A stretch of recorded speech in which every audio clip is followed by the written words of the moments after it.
Good morning छात्रों। आज का टॉपिक है आपका सहसंबंध। सहसंबंध को कहते हैं हम कोरिलेशन। सहसंबंध का आशय एवं परिभाषाएं, meaning and definition of correlation. जब कभी दो या दो से अधिक समूह, वर्ग तथा समंक श्रेणियों के बीच एक निश्चित संबंध होता है तो ऐसे संबंध को सहसंबंध कहते हैं। सहसंबंध परिभाषा, डेफिनेशन। डेफिनेशन से पहले कुछ हम और शब्दों के बारे में इससे जुड़ी हुई बातों को करते हैं। देखो, सहसंबंध सांख्यिकी में स्थिति सिद्धांत सहसंबंध को परिभाषित किया है वो दो विद्वान हुए हैं। एक श्रे हैं फ्रांसीसी गाल्टन एवं कार्ल पियर्सन। ये दो विद्वानों ने सहसंबंध को काफी विकसित करने में मदद की है। विभिन्न इकाइयों में या श्रेणियों में दो या दो से अधिक घटनाओं में उनमें परस्पर संबंध का ज्ञान सहसंबंध है। अब देखते हैं, देखो इनकी परिभाषा। बॉडी गठन के अनुसार जब दो से अधिक समूह, वर्ग तथा समंक मालाओं के बीच एक निश्चित संबंध होता है तो उसे सहसंबंध कहा जाता है।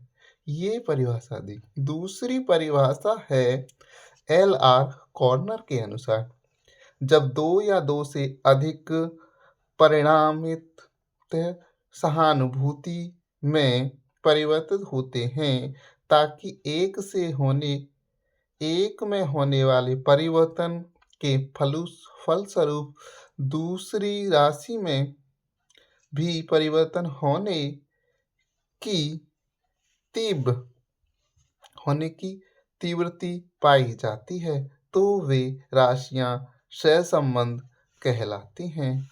सहसंबंध का मतलब यही है भाई, एक राशि में परिवर्तन के साथ साथ दूसरी राशि में भी परिवर्तन होना। अब सहसंबंध के प्रकार। धनात्मक सहसंबंध कई प्रकार के होते हैं। टाइप ऑफ कोरिलेशन, धनात्मक एवं ऋणात्मक सहसंबंध।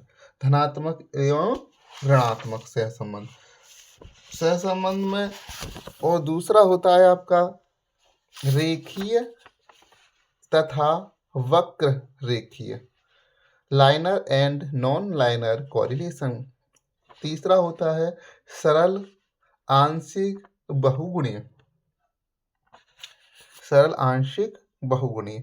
तो अब हम इसमें पहले पॉइंट को देखते हैं, धनात्मक। एक चर की सहानुभूति में दूसरे माला में जो परिवर्तन होता है वह या तो उसी दिशा में हो सकता है या उसकी विपरीत दिशा में। अगर डायरेक्शन उसी दिशा में होता है तो हम उसको कहेंगे धनात्मक सहसंबंध। अगर धनात्मक कहेंगे, इसके विपरीत पूर्ति के बन जाने से यदि अन्य बातें समान हैं तो इसके विपरीत जाता है तो इसे कहेंगे हम ऋणात्मक सहसंबंध। उसी के बाद है आपका रेखीय तथा वक्रीय सहसंबंध। अब इसमें भी कह रखा है, देखो, यदि दो चल राशियों के बीच परिवर्तन का अनुपात समान होता है तो उसमें रेखीय सहसंबंध होता है। मतलब दो चल राशियों के मूल्यों के बीच परिवर्तन का अनुपात समान होता है तो उन्हें रेखीय सहसंबंध, लाइनर कोरिलेशन कहा जाता है। दूसरा है आपका इसी में वक्र रेखीय सहसंबंध, कोरिलेशनल कवरेज।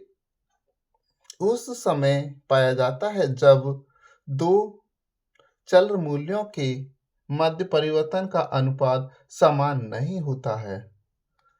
तब इनके जो परिवर्तन है वो समान नहीं होंगे, तो इन मूल्यों को बिंदु रेखीय पथ या प्रांतिक किया जाता है।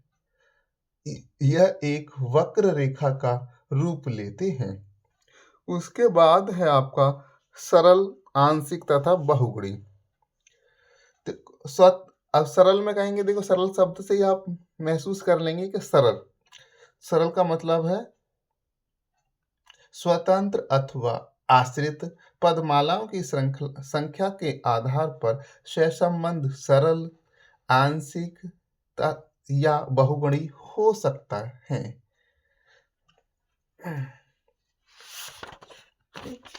उसके बाद है सहसंबंध की मात्राएं। जब हम स्टैटिक्स में बात करते हैं और न्यूमेरिकल निकालते हैं तो हमारे पास निम्न कंडीशन होती हैं। जब आपसे क्वेश्चन पूछा जाए कि पूर्ण सहसंबंध, परफेक्ट कोरिलेशन उस कंडीशन पर होगा या तो माइनस में होगा या प्लस में होगा। प्लस में 1 या इससे कम, पूर्ण में या -1 होता है। उच्च डिग्री सहसंबंध, high degree of correlation, high degree में होता है प्लस या -0.75 से और प्लस या -1 इसके बीच में रहेगा तो हाई डिग्री कोरिलेशन। और मध्य डिग्री कोरिलेशन होता है 0 प्लस होगा या माइनस होगा, प्लस या माइनस 0.25 और प्लस या माइनस 0.75। उसके बाद आता है आपका चौथी डिग्री होती है निम्न डिग्री सहसंबंध, low degree of correlation. Low degree में 0 प्लस या माइनस में उससे प्लस या माइनस 0.25 हो सकता है, होगा। और सहसंबंध की अनुपस्थिति में 0 मूल्य होगा। जहां अनुपस्थिति होगी वहां होगा 0। सहसंबंध ज्ञात करने की विधियां। सहसंबंधों को हम मेथड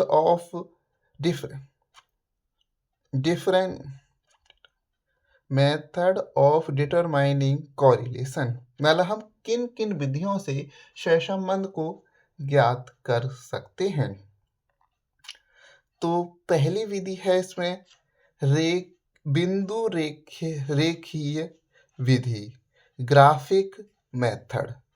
ग्राफिक मेथड में 2 विधियां हैं, विक्षेप चित्र और सहसंबंध ग्राफ।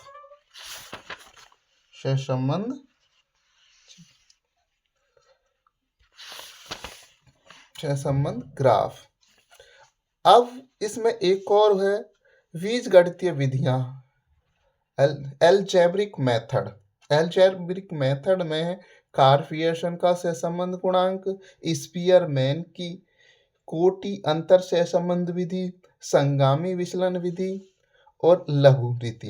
अब इनको जब हम ज्ञात करते हैं तो एक लघु रीति होती है और एक प्रत्यक्ष रीति होती है। लघु रीति में एक सूत्र है, देखो, सिग्मा F गुणा dy बट्टे ND गुणा